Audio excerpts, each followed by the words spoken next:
Welcome to this short video which will take you through the GCI approach and the approach with AI radar. Start by rolling 2 dice.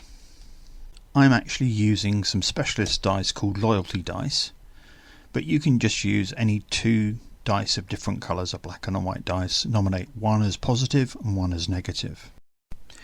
As you can see, I've rolled a +1 and a -3, giving me a total of -2. Now I need to roll again for the differential on bearing. I've rolled a +4 and a -6, giving me another -2.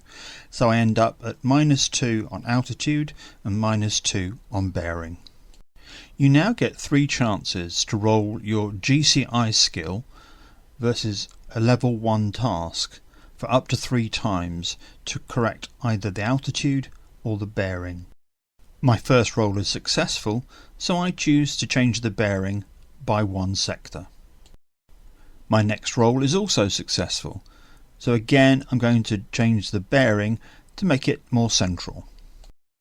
The dice gods are still with me, so my third roll is also successful, and this time I choose to change altitude by 1 sector. This leaves me on the same bearing as my target and just below. That's the end of the GCI approach, and I now switch to approach with my AI radar if it's functioning. Now it's the turn of my AI operator to get me onto the target. To do this, I add together my AI skill, which is 2, and my flying skill, which is also 2, giving me a total of 4.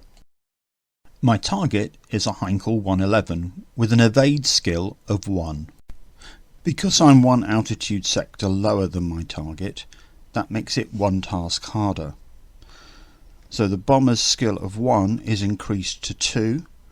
My active skill of 4 against a passive skill of 2 means I have to roll 12 or less to be successful. Having succeeded, I now roll a d6 to give me my relative clock position to the target. I roll a 2, which puts me in the 9 o'clock position.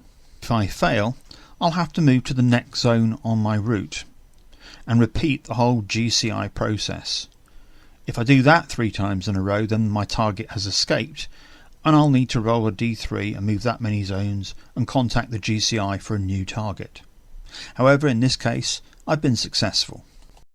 I'm now at long range to my target, and now I must roll my AI skill on its own against the evade skill of my target.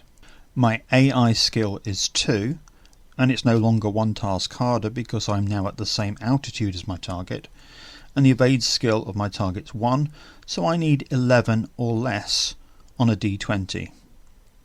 I'm successful, and I can choose to either close the range from long to medium, or to move from the 9 o'clock position to the 6 o'clock position, which is what I choose to do. I'm now at medium range. To get to close range, I need to roll again my AI skill versus the evade skill of the bomber. So 11 or less will see me close the range from medium to close. I'm now at close range in the 6 o'clock position, but I now need to roll my spotting skill against the evade skill of the bomber before I can attack. That will be dealt with in the next video.